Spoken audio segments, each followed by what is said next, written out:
In this video, I want to show you guys how to cut a male trouser that has rope at the back. Now, the first thing you need to do is always mark out your baseline and apply your trouser length. So with the length I have is 40, then I'll add extra 2 inches and mark at 42 or whatever measurement you have. Please pay close attention for this particular illustration because the real thing you need to learn is at the end of this video, which happens to be the back panel of this outfit. So mark your length of trouser plus extra 2 inches and then extend it in this very form. And once you have marked it this way, then the next thing to do here is to apply your crouch. Now bear in mind that this trouser will be a kind of a bit big or palazzo like trouser for men, you know, those trousers that do have kind of a bigger fitting at the hem area. So get your crouch depth, which still stands from the regular formula we make, which is hips over 4. Then divide the hip by 4 and then get your crouch point, and which I have gotten here. Mark in this way, mark it twice, and then you mark it twice as well. After that, the next to do now is to get your knee point, which the knee point we have we measured from the crouch part divided by 2 and come up by 3, or however you want to get your knee line is so much accepted. Then after which you mark your hip over 4 measurement there plus extra 2 inches. So this area as well, you could use your lap divided by 2 as well and then mark 2 inches inwards.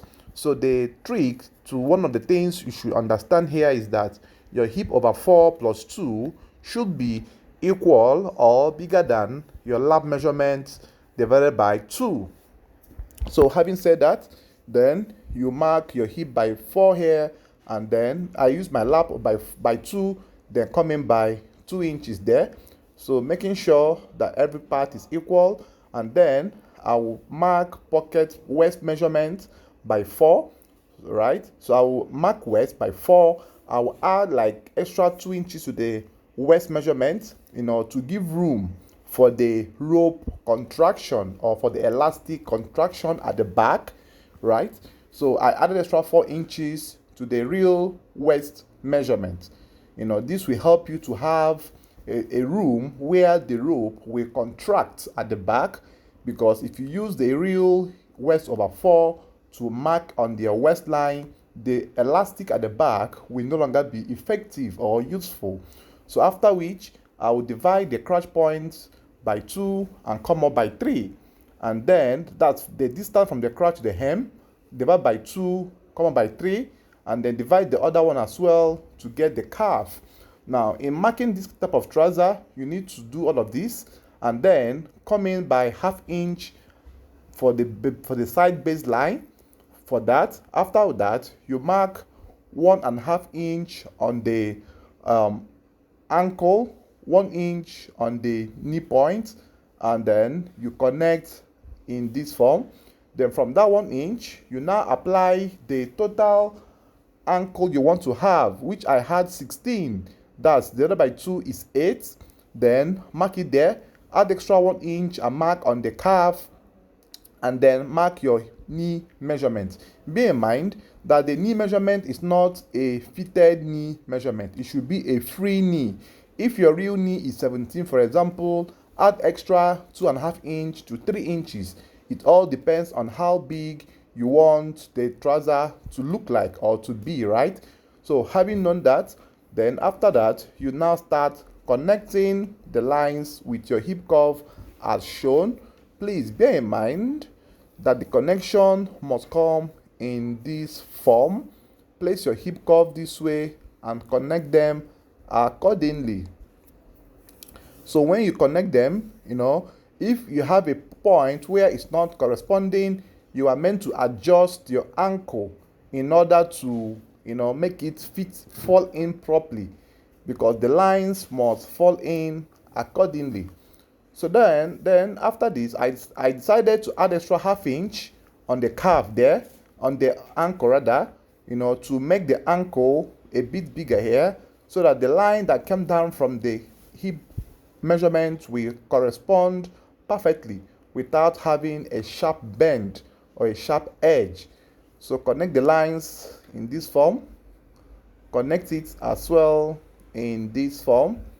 So this is for the front panel of the outfit. So I will cut this and then I will show you guys how the back will be cut as well. Then the last thing to do here is to mark your pocket point, which is 7 inches deep by 2.5 inches width, right? So after which you cut the lines as shown. Now I just had to leave the video on so you see where I am cutting from as well. So you gently cut the lines. After that, then you go to the back panel to mark. So this is where you have to pay more attention to know or to learn how to do that. So the back panel will be raised or be higher by 4 inches. Please note, I marked 4 inches high on the back point. The back panel of the trouser will be higher by 4 inches, and make sure that it's marked in this form. So by 4 inches that way, then your normal routine of 2 inches extra on your crotch depth extension and your inner leg extension as well. So you mark all of that all through that way, and make sure that when marking this, you are also marking them.